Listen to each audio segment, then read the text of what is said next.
So, okay. I'm gonna so yeah. Welcome sa magiging um first commentary review about politics mostly and about sa election, of course. And yeah, that's that's mostly it. So, I'm gonna have to share my screen. Okay, so yeah. So there so yeah, ayan. Anyways, wait lang. Right. There you are. So, okay, we have here si Andrew, 'di ba? Like, yeah, you obviously guys know. And just gonna take a look dito sa mga balita tungkol sa kanya. So, op-eds mostly. So, here's one from Vanity Fair. It says that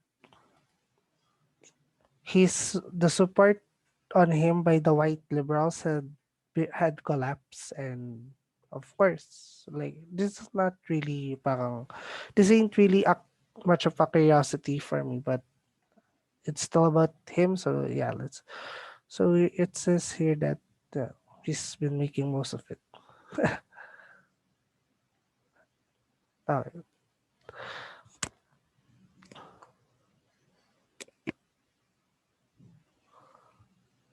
So yeah, here's some little back and forth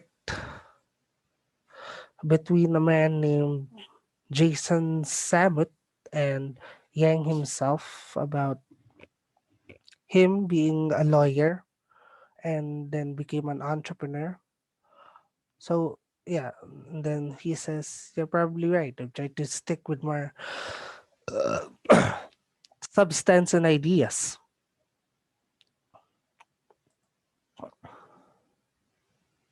So yeah, and yeah, like Yang, even though he's been attacked, smeared, and intellectually criticized, he's still smiling. Like, that is the true, I mean, not true. I mean, you can't escape from that. You really can't escape from that on the people's view on you, since you became a public figure, of course, especially when you run for the Democratic nomination to be the Democratic presidential nominee. But of course, he didn't get enough votes from the primary voters. He didn't get enough delegate votes. So yeah.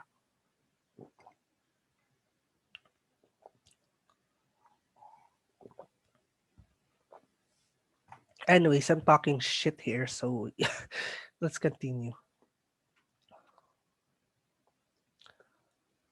So here's another things that was been said, that Yang's opponents naturally have long predicted this downward trajectory.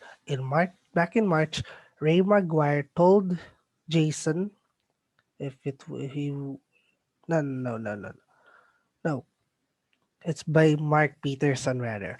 It's by Mark Peterson, and Yang's early lead was was merely a 32-ounce of sugar rush.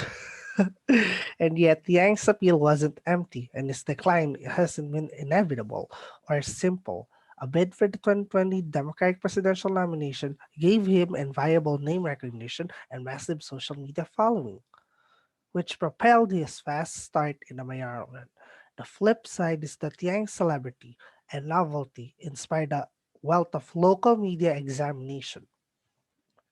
The press corp went deep on vetting Yang and not Eric Adams. And yeah, here is the criticism to Yang at the very first when he announced his mayoral run, is that yes, he may have lived in New York City for the last 46 years of his life, but he didn't voted not once on a municipal election. And I think, like, that should really be a concern to the New Yorkers. I mean, I'm not a New Yorker. I'm not an American. I'm just an ordinary Filipino teen who just supported Yang's presidential, now mayoral run. Because what I see to Yang is that he really is the non-traditional democratic political figure, the non-traditional that has and he has the non-conventional wisdom of campaigning. Like he his campaign is really different for any other people who run into public office, whether that's on a local, state, or national level. Like his his vibe is so positive.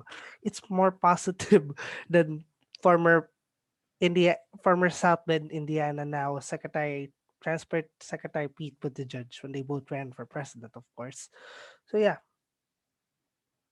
and that is about it. Like, and the other thing is that he's an outsider. Yes, we get it. He's an outsider, but he's an outsider with an orthodox ideas that is, like most of the New Yorkers can probably back up on, and and that's okay. Like you don't need to be already in politics to run for a higher office. Like anyone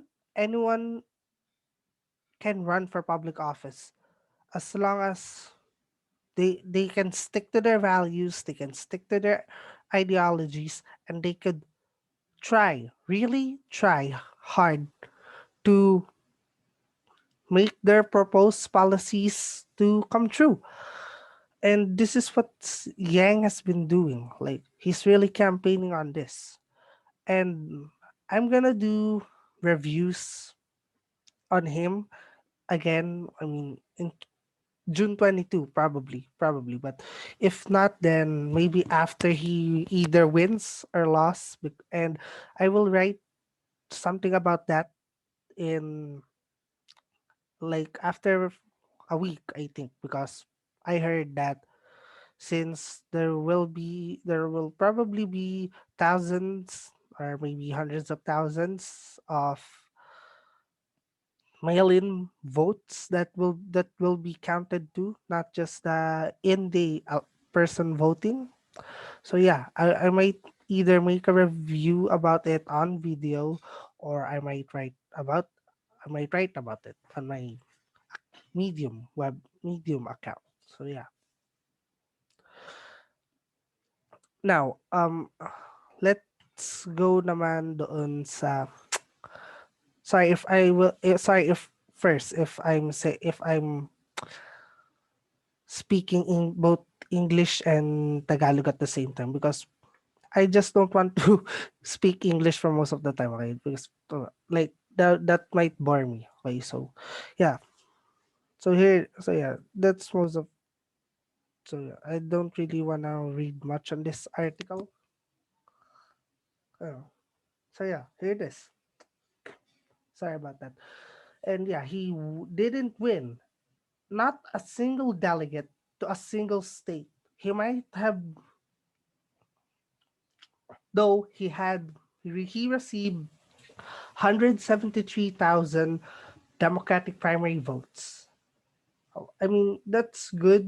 Or I mean, not really good for an outsider candidate like him, but for me, I think that is the stepping stone. And I was, though, it might have been a stepping stone, but of course, it wasn't enough. But if the Democratic primary was presidential primary, could have come down to four people, like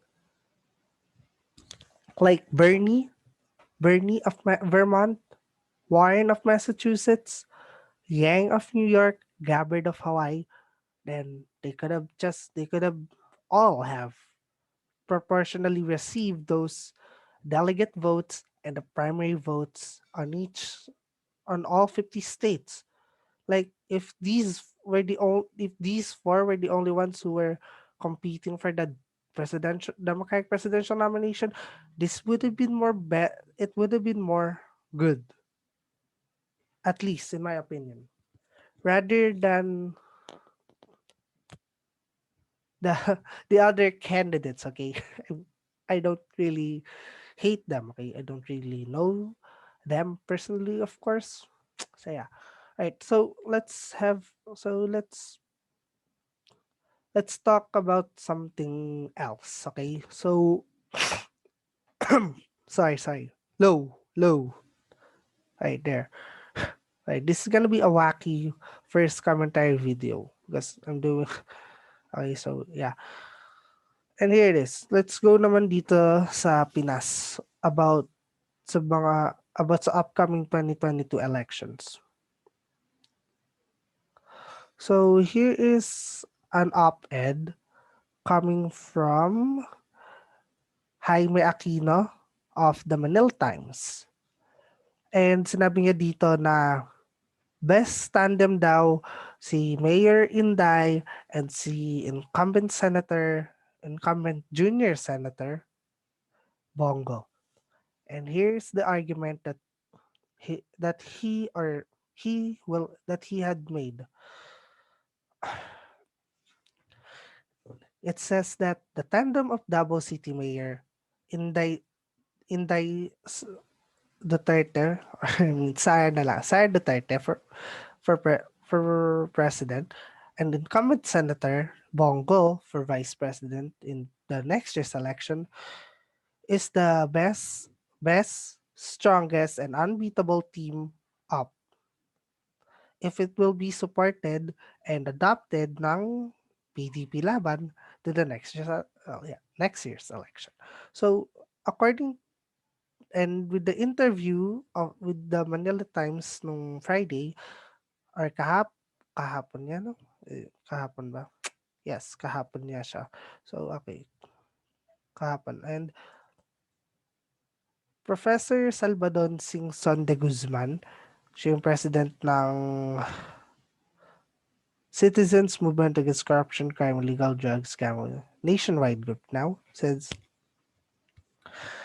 magiging victorious daw si Senator Go for the vice presidential race. Kahit ilan or kung sino man yung mga makakatunggali niya daw pagdating sa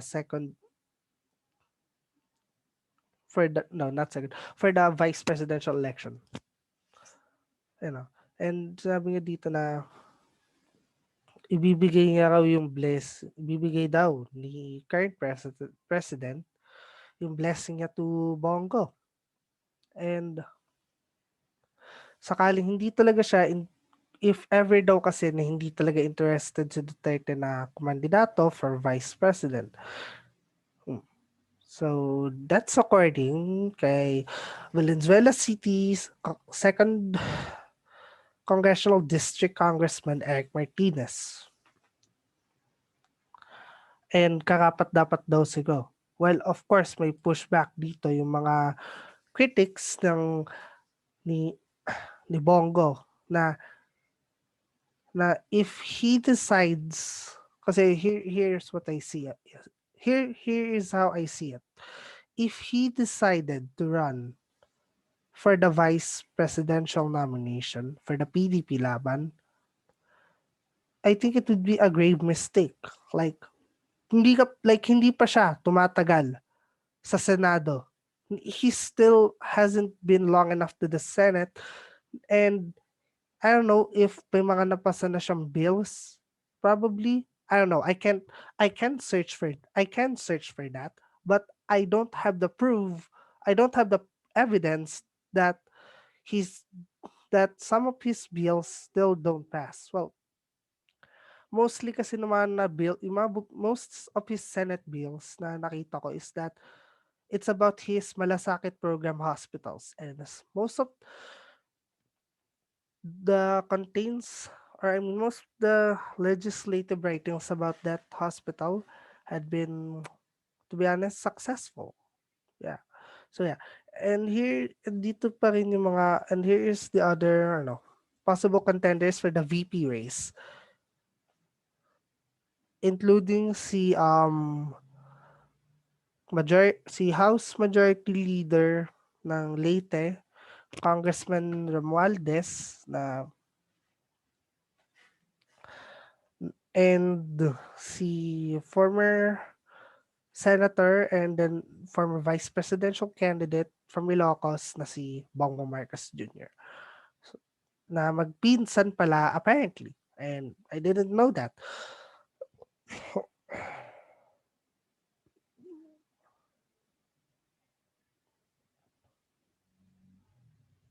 And here's the and here's yung pasaring or the statement of the truth according kay Congressman De Guzman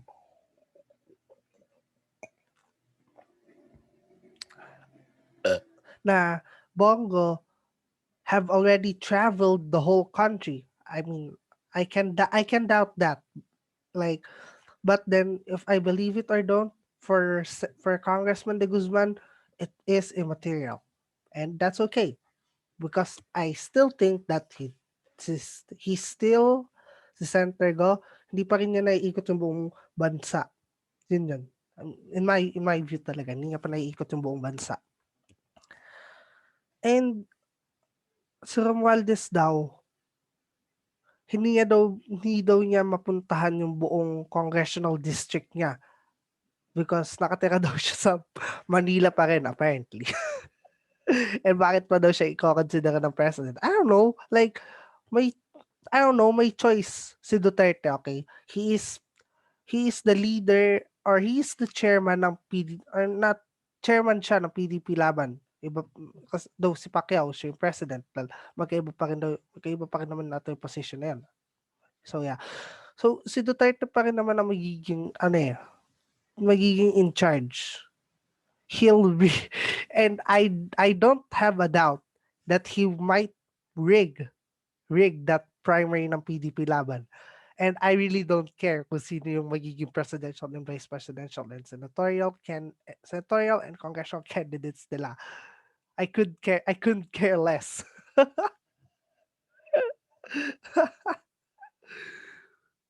and he at the same time wants to endorse Marcos return for a possible Senate return. So yeah, here it is. Here's the other part. He says na hindi daw sila qualified for vice president. Like, how I can't say anything much about it. So, and then citing their inefficiency in delivering basic services to their constituents, Marcos served as the governor ng Ilocos Norte. But the Guzman says the people there never saw him going around the province. Ooh. Ibinoboto ng mga botante ang pamilya Marcos kasi malaking bigay nila sa mga botante. At kung may lalaban sa kanila sa politika, binibili na nila at alam ko iyan. Wow. Dahil isa sa mga leaders ng Marcoses ay ama ng asawa ko, may father-in-law ng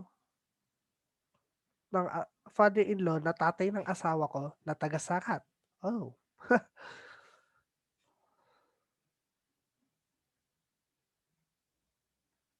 Yeah. As well, of course, alam naman na to ng mga tao pagka nakita nila to na gusto talaga ni Congressman De Guzman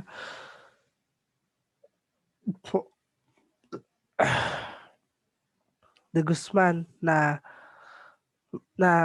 imbes na yung mag-amang Duterte, gawin na lang si Mayor Inday pati si incumbent Senator Bongo. I mean,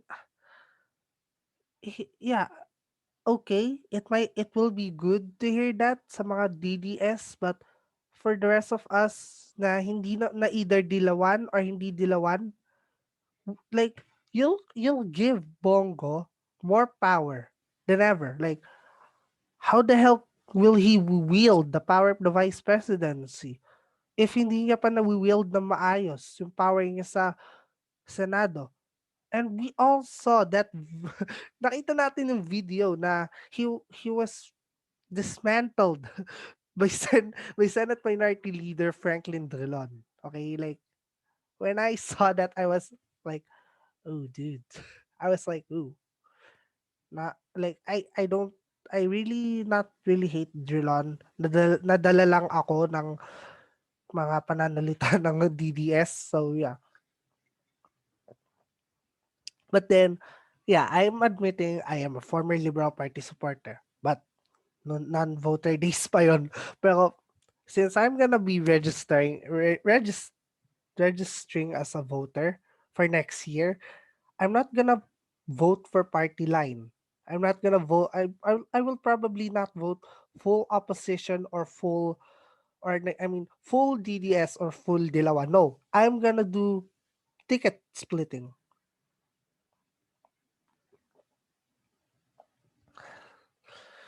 And for me, that is the best thing. Like, and I would really need to look at their record, not just the record. Like, we c- we can judge them for ourselves, of course, but then their humanity, their humanity to serve the interests ng mga taong talagang kailangan ng tulong, ang kailangan ng tulong from the government. That's it. Though, yeah. And yung mga pananalita ni Congressman de Guzman, for me, I can see this of early on naman na as a and cheerful cheering statements for Mayor Duterte and Senator Go. The naked bias is already obvious. All right. Ow. Okay, so ay, another thing. Oh, wait. Bago ko ow. Wait, I'm sorry.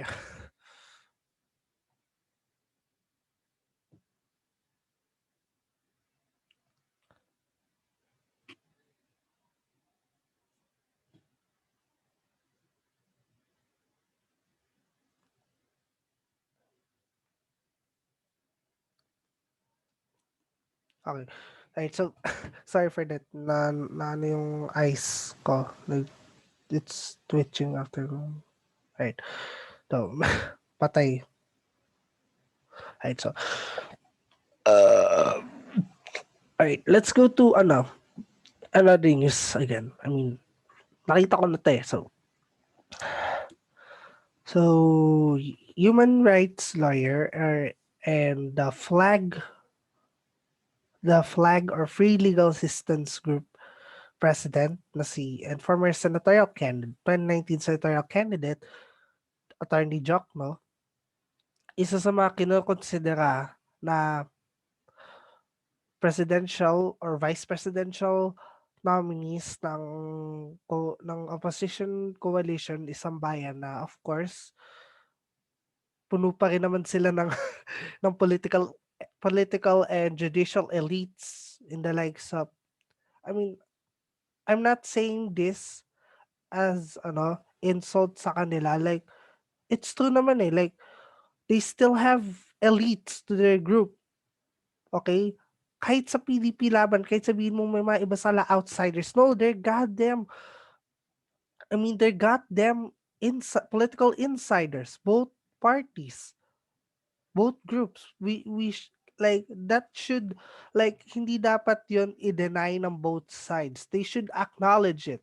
Lalo na yung ibang members nila or mga nag-over the background na members nila na matagal na sa politika. That's it. Na matagal na sa political process natin. Well, si Jokno, hindi naman talaga siya sa politics. More like siya sa judicial. And for me, he had been a good outsider. Okay. Ano, pero nung una kasi, right, there it is. The human rights lawyer stressed that country's justice system will only be fixed if the people in power see the problem and do something about it. I mean, yeah, and kudos to Attorney Jock, no? Nakikita niya rin talaga yung mga problems ng judicial system natin.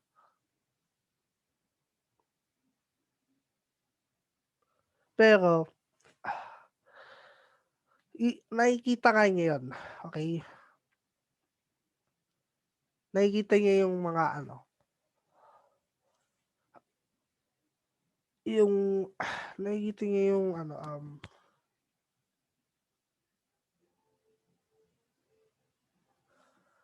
nakikita niya talaga yung problema sa judicial system.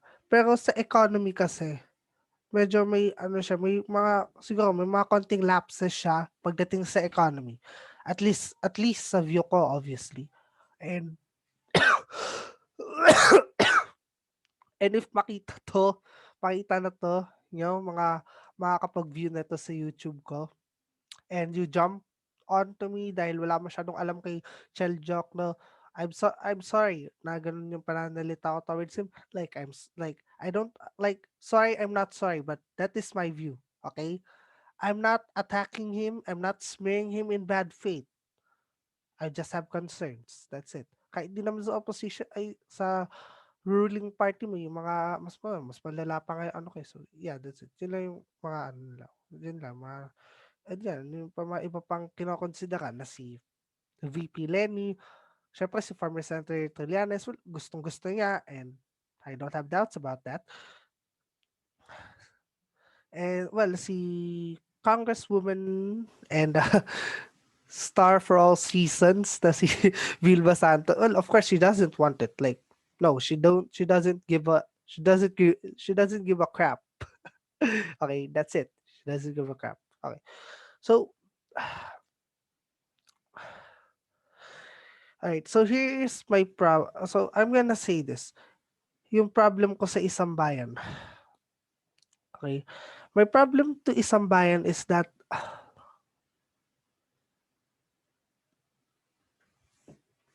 wait lang. Dumasalta na maayos eh. So, my problem sa isang bayan is that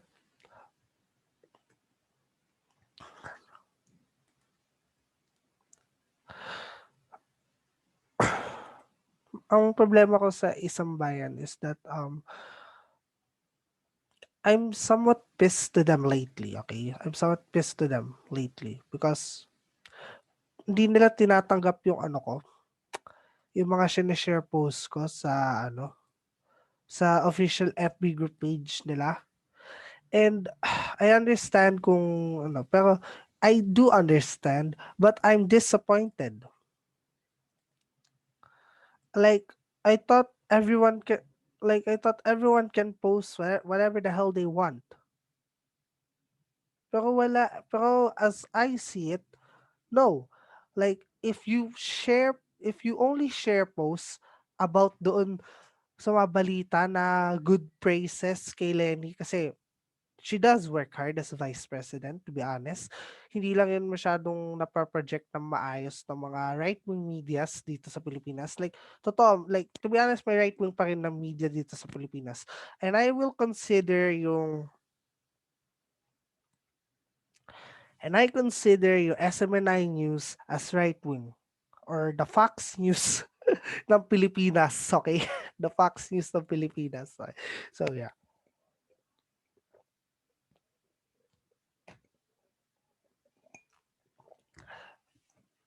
I hate it. And I thought of this noong nag-comment ako ulit doon sa hindi naman na galing nag-comment lang ako sa comment section daw na bakit hindi niyo pa ako ba't hindi niyo po tinatanggap yung mga ko, mga sinasabi ko. Like, masama ba yun? Eto nga, like, here is yung pakinig ko.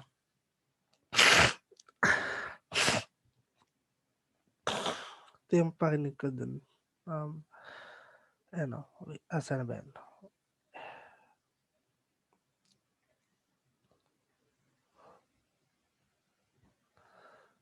Nawala eh. Nawala siya. No. Andito lang yan.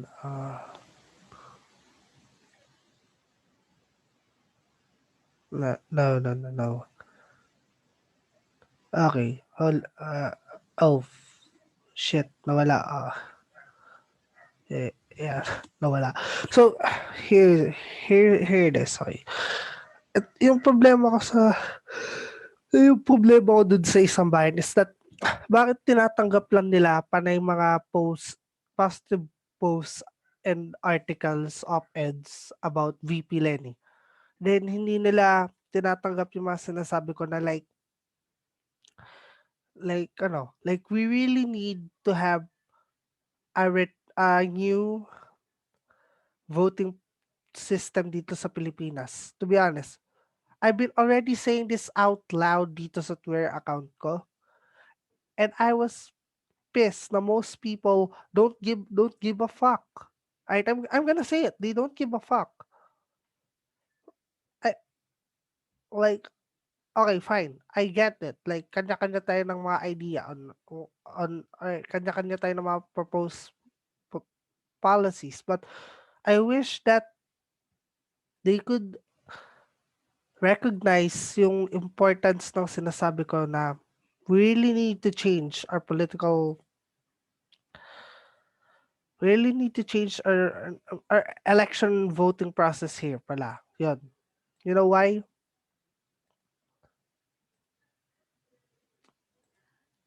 You know why? Because ang daming magrereklamo na naman sa dulo. Possibly next year na if Lenny will be the opposition's presidential candidate and like natalo siya. Halimbawa lang, natalo siya. He's she's either ended up second or third place. Then yung mga tao sasabihin, wala niluto ng Smartmatics. Blah blah blah. Oh, ayan. Ayan na yung then I'm gonna tell I'll probably tell them na ayan, sabi ko sa inyo eh, hindi niyo ako sinasamahan na ikampanya na magbago na tayo ng voting process. Like, let's go from plurality voting to ranked choice voting. And meron na tayo ng ranked choice voting, to be honest. We had it in the Senate. Like, the only thing there is that we will choose, of course, 12 senatorial candidates that we preferred.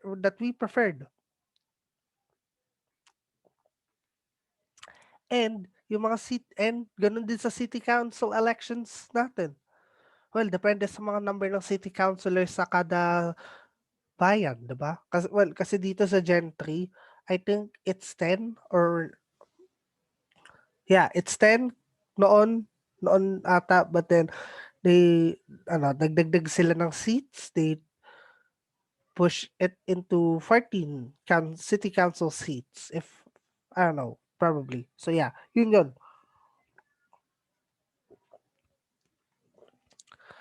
And if they don't recognize yung magiging positive attributes na ranked choice voting, like, then yeah, alright, fine, bahala kayo. If you wanna stay up with a plurality voting system on the presidential and vice presidential elections, then you'll just suffer the most. I'm telling you, you'll suffer the most.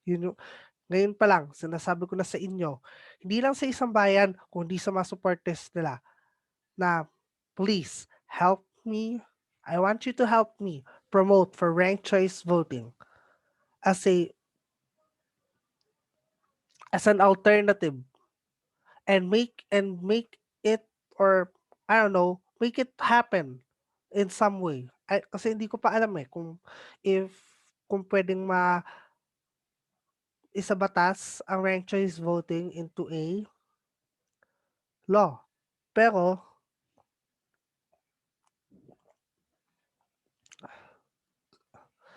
but then I want it to be,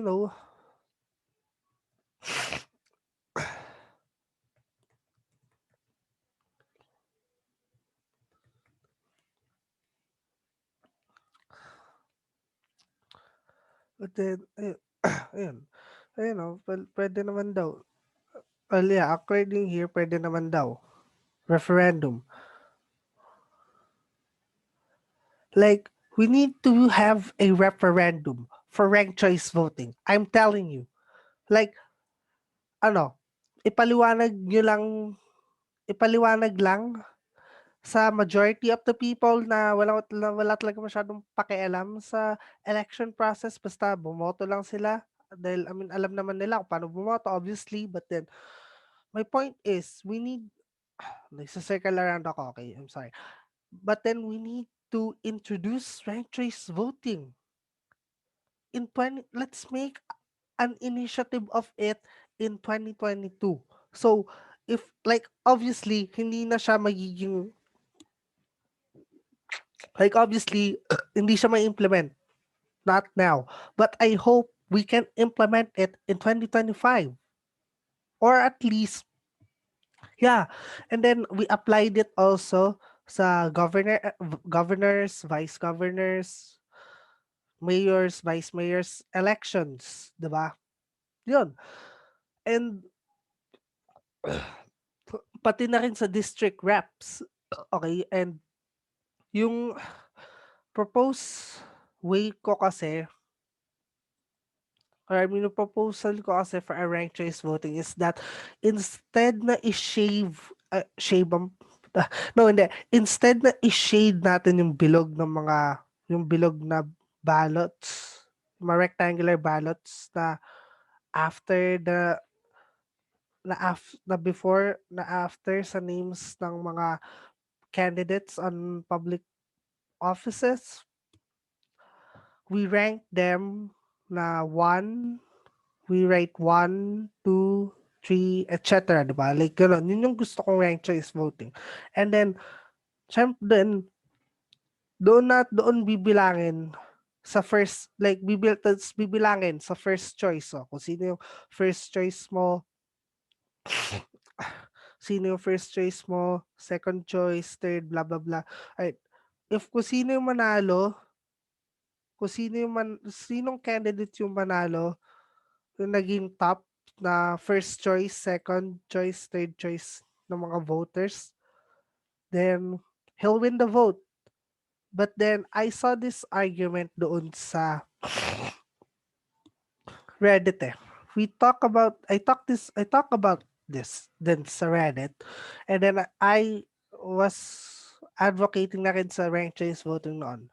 More like yung itong single transferable candidates.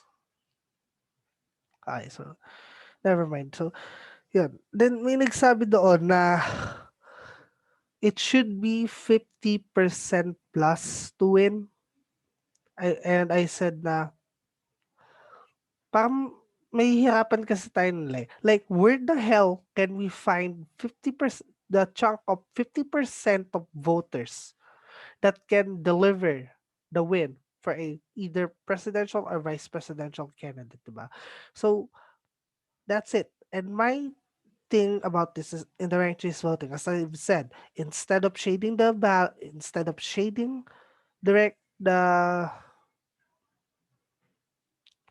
instead of shading the ballot, we should have large rectangular shapes sa ballot sa paper ballots, and then we'll write 1, 2, 3 to the candidates. And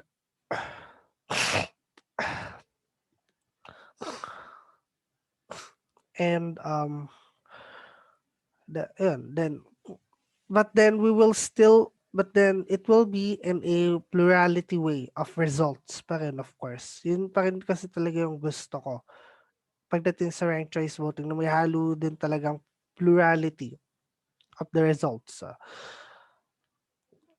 Then kung sino yung manalo basically sa rank up count, yun yung mananalong president, vice president, and other people who's running in the public office. That's it. That's that's why we really need ranked choice voting to be in the people's initiative. And I am calling for it now, and we'll be continuing calling it in the next few days. Okay, so yeah. And meron dito kasi ako nakita din sa ng mga poll. Wait, let me put it up. Mga polls kasi dito.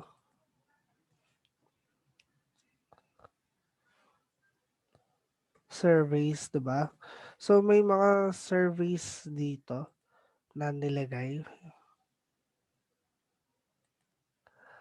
So, here it is.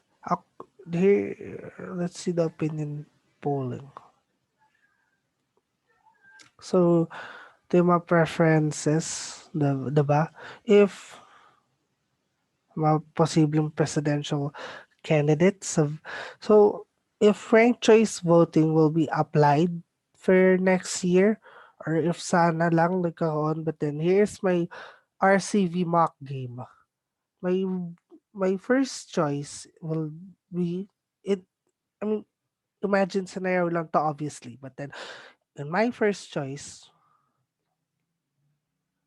will be Senators Lacson. Siya muna yung magiging first choice ko. Then, second choice ko, si Vice President Robredo. Third choice ko, si Mayor Isko Moreno. Fourth choice ko, si Senator Pacquiao. Fifth choice ko, si Senator Gordon.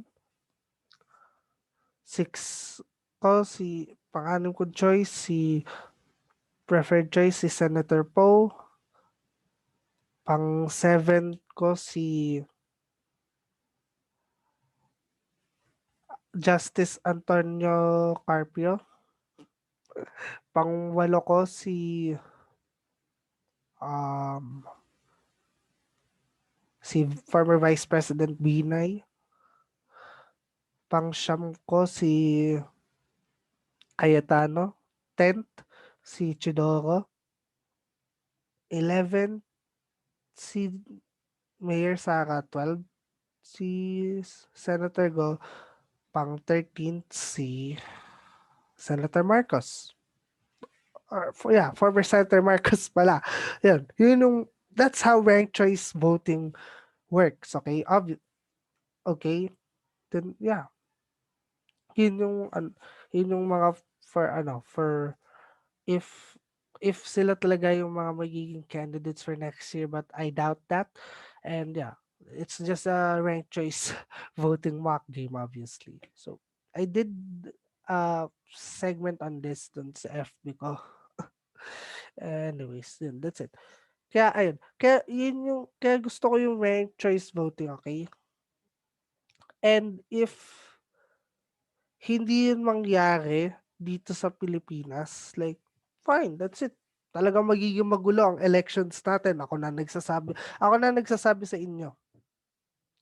And if Leni will run, and if she can win by a more slimmer margin, not the slimmiest, more slimmer margin, then she has dodged the bullet like obviously US Democratic President Joe Biden. So yeah, let's see yung 2016 election. And here again for me kasi and I don't want to say na gusto kong tulungan talaga yung opposition. I don't, but I don't know. May ano pa rin ako eh. Of course, may may konting side pa rin ako na parang gusto ko talaga silang tulungan. But then,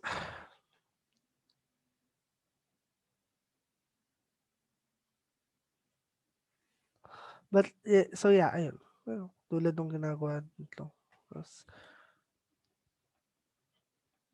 Pero kasi, I originally now trying to support our country's version of the late Senator John McCain na si Senator Ping Lacson. Okay si Lacson sa akin because he's not he's straight up intellectual talker or talking person, intellectual talker, and he doesn't put up with bullshit nonsense. Even though may mga slippery slopes sa Senator Lacson, like, I mean, who doesn't, diba? Like, all of us have slippery slopes. to what we say, especially our political leaders. Stop. Anyways, my point is, if he will ever run, I want to be one of his online surrogates, campaign surrogates. That's it. I want to be one of his online surrogates because I believe na if he will run as an independent. And for me, we really need a no party affiliated president this time in our country. That's how I see it. And if others disagree, yeah, they can disagree. Then fine, sure, you can disagree. But I'm telling you, political figures na walang party affiliation is good for the country, at least to my view. Even though baka yung sariling even though baka yung sariling interest na naman nila yung ano, unahin nila bago tayo. Okay, as them but then being but then scrutinizing them or criticizing them as being political leaders na independence would be better for at least to my opinion of course kasi pag nasa isang political party sila sasabihin na naman dilawan to, DDS to, like come on you online people rin, my fellow online people, na you should not you should stop criticizing or smearing a person na porket malapit sila sa ganito bakit? Like, what if naman, 'di ba, si ba? Ano, ayaw na magbanggit ulit ng pangalan, but then ganun eh. Like, may polarization pa rin dito sa Pilipinas whether you like it or not. Like, wag niyo nang sisihin ng mga DDS, wag na sisihin ng DDS. Like, wag na kayong, like, parehas ng sides may kasalanan. It's intertwining. It's intertwining whether you like it or not. And I, and yeah, of course, most of you people won't like it. Sure, I don't really care. Anyways, we'll go back. I'll go back here now. I don't know. So, yeah, here it is.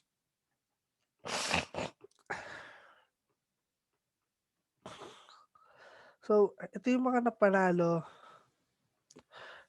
ni, President Duterte. Okay? So, itong mga lugar na to, I don't know kung saan. Mostly ata sa Manila to, no? So, yeah, here ito lang, more details. Okay.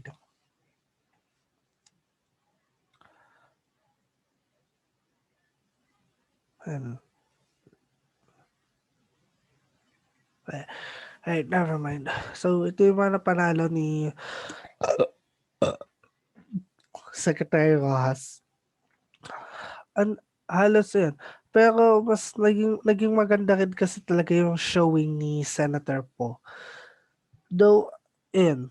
And I just wanna say na to kasi dito sa part na to, pang Cavite na to, part na to dito Cavite.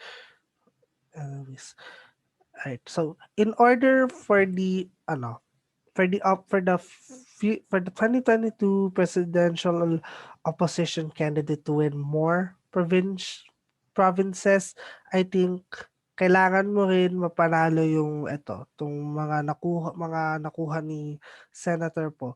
Kahit yung Davao, I mean, I don't want to disrespect yung mga Davaoenos, pero if you can flip, not hindi kahit hindi yung buong Davao City, of course, kasi mahihirapan talaga ang opposition na ma-flip ang Davao City. Pero still, look, if they can flip kahit yung mga large portions ng Mindanao, if they can flip it and then they can turn out more voters, they can possibly win, probably. But then, kailangan rin makuha etong mga nasa Northern Luzon, to be honest. They need to grab this, yun sa Northern Luzon. They need to flip this. Kasi if we're going to look at the 2010 presidential elections, mas maraming na-flip si former President Aquino despite the fact na, look, magkaiba sila ni President Duterte, ng percentage, mas marami si Aquino. Unlike to President Duterte na short with 3 points, but then panalo siya, pero yung popular vote niya, mas lamang siya ng a million kay former President Aquino. Diba? So, yun.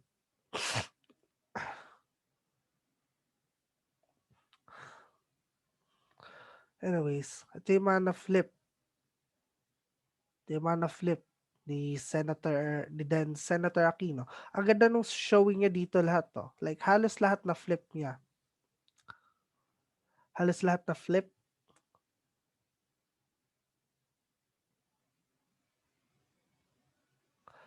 Ayan, ito yung mga napunta kay Duterte. Uh, ayan, halos lahat yan nakuha ni former President Aquino. Yung kay President Duterte, nakuha niya rin to, except itong lugar na to, which is, I think this is Makati, na nakuha ni Binay. I mean, ni former Vice President Binay. So, okay. Look at this. Nakuha niya yung buong Palawan. I mean, kay then Secretary Hospital to. Ito yung mga, ni President Aquino. Ito yung mga hindi niya nakuha. But then, sa Mindanao, ayun, naging maganda yung showing niya. If Vice President Robredo can recreate this scenario and makuha niya yung mga disenfranchised and former supporters ni Duterte, and if they can turn them out for at least, I don't know, if may makuha silang chunk like 3 to 4% of those Duterte voters, it would be big for the opposition na makuha ulit nila sa column nila yung mga disenfranchised Duterte voters. Pero if they are disenfranchised Duterte voters ngayon, pero na-disenfranchise sila dahil sa naging neoliberal policies ng Liberal Party from 2010 to 16, then but then yeah, and then if hindi nila ma-flip yung mga few people na yon to their column again, and they might go somewhere else, it might be a lost cause. But then there is another chunk of people that they really need to get.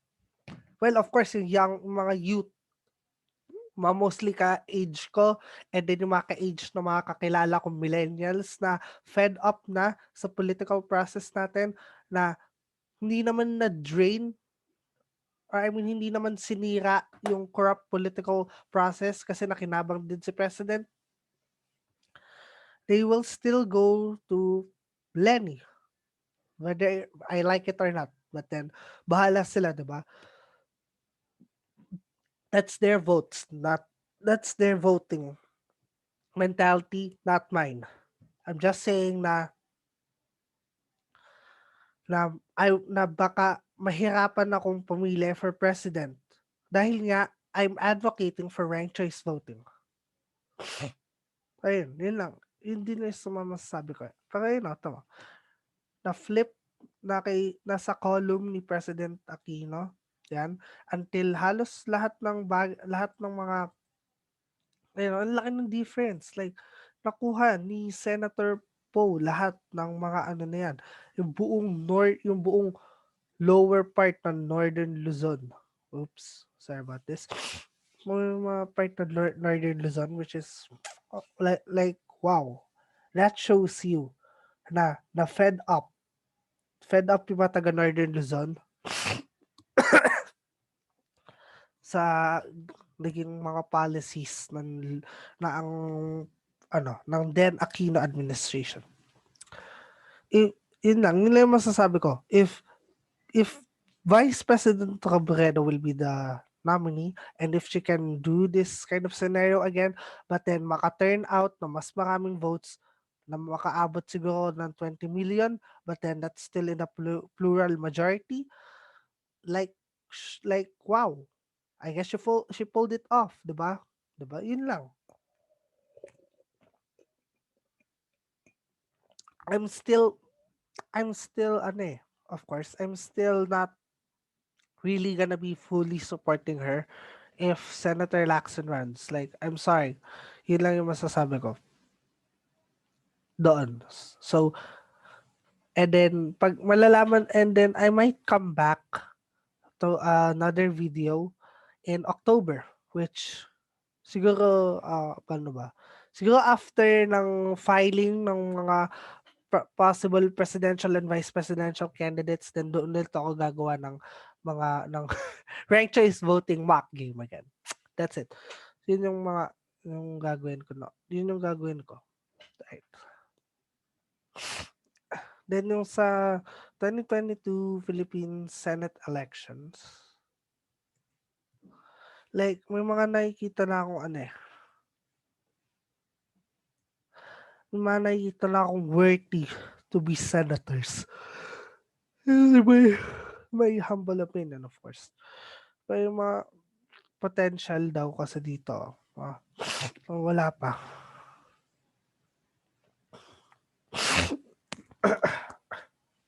Wag na to. So anyways, that's that's that's it mostly dito sa Pilipinas, and I can't wait na rin malaman yung mga magiging preferred kong senatorial bets sa 2022. Mm. So yeah. Alright, let's go to the US Senate election. Oh, but before that, I just want to say this again. I want to be clear again that I know everyone here, or not everyone, like most of Filipinos here na medyo umano rin, medyo, ano ba,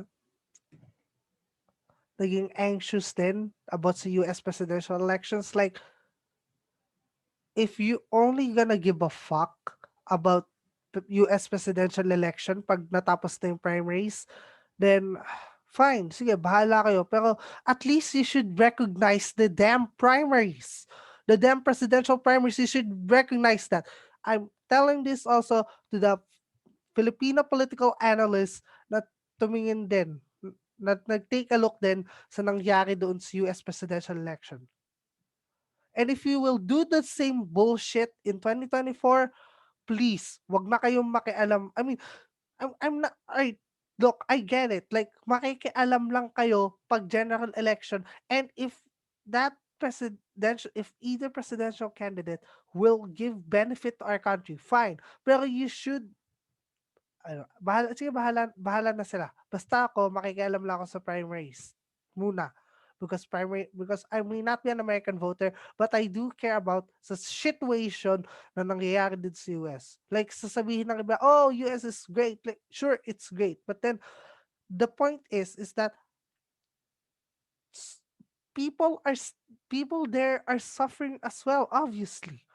And I know you don't really care, but please, you at least pay attention to the goddamn presidential Democratic primaries. If because Democrats, if sa Republicans, then go ahead then. Yun yung isa sa mga gusto ko sabihin talaga. I did say this sa Twitter ko, okay? I did say this. So, yun yung gusto kong ipaunawa sa inyo na please, take a look, and please, wag lang kayo panay makinig sa, wag lang kayo panay manood sa mainstream media ng US. Try watching political commentators, pundits from both left and right. Yun yung best thing that will happen to you. I swear. I'm not kidding. Look at me. Like, I was I was a total complete Clin- Clin- Clinton supporter noong 2016. But then when I realized sa mga bullshit na ginawa ni Hillary during her time as Secretary of State and during her time as the junior senator from New York, I said, wow, like like what the hell am I doing? Like, why the hell did I supported another neoliberal? I made the same mistake as kay Rojas. I did the same mistake to Secretary Rojas. And I told to myself, especially for next year, I I don't want to vote for a neocon or neoliberal. That's it. I don't want to vote to an old school political type of political leader. No, that's it. No, that's it. We need and we need our version of Andrew Yang here in the Philippines. While in 2024, I I don't have a doubt that Vice President Harris will run for president. No, I don't doubt that shit. I don't. And if that happens, and if she wins the crown, I just want to say the crown because that's how they had shaped it up to Hillary. And if they give her the crown for 2025 Democratic presidential nomination, and then Trump will receive the same coronation, I don't have a doubt Trump will destroy her. Literally. He will destroy her not just in debates but in the electoral map. I don't doubt that. It will be if they will have fought if they will fight in general election 2024, Vice President Harris will be toast. To be honest, I'm not being sexist, I'm not being misogynist. But her track record, look at the track record. I mean, Trump, parehas lang sila ni Vice President Harris na shitty yung record. Okay?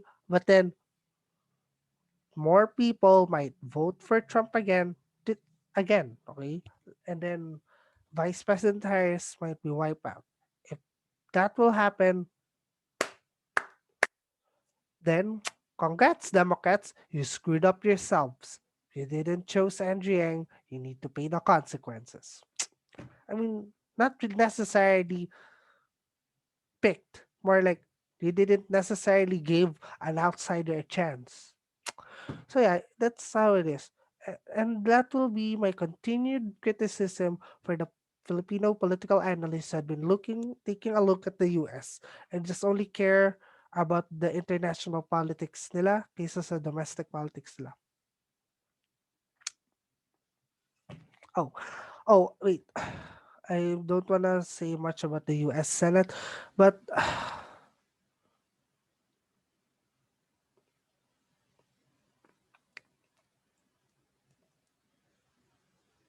excuse me. But again, I'm gonna say another thing is that what I'm worried is that if Vice President Robredo would ever become the R17 president, she might like most of the media might fawn for her. Just like how much of the mainstream corporate media in the US had been fawning for Joe Biden, had been like bowing down. Like don't ask never really ask him much of the tough questions that they ask during Trump's time, and even to here on Duterte's tenure as president. And I don't want the mainstream media here to destroy their credibility. I don't want them to play defense to the incoming 17th president of the Philippines, regardless or attack them. I mean, defend or attack them, regardless of party. I want them to intellectually criticize whichever president we will have in 2022. And if they don't do that, then wow, you destroyed your own credibility. At least to my view. I don't want that. I don't want the media here playing defense or offense. Whichever, I just want them to be fair on who will be the next president. I want them to be fair on being nice to them, while que- at the same time asking them tough questions, because the people really need our people really are going to need answers, especially in 2022. I swear. Espe- and I don't want the supporters, and I want the supporters of the next president. He on he I mean, I want the supporters of the next president, regardless of h- who will be he or she, okay, na please, you need to really describe kung ano yung smear and talaga, I mean, I can't navigate the smear and the intellectual criticism perfectly. No, I cannot. I admit that. But I will try my best in 2022. Okay, I'll try my best to see if if the president, if our president is being smeared in bad faith, or is being intellectually or has been criticized intellectually and being asked with tough questions. And if the journalists would do here in our country would do that, then it's all good, to be honest.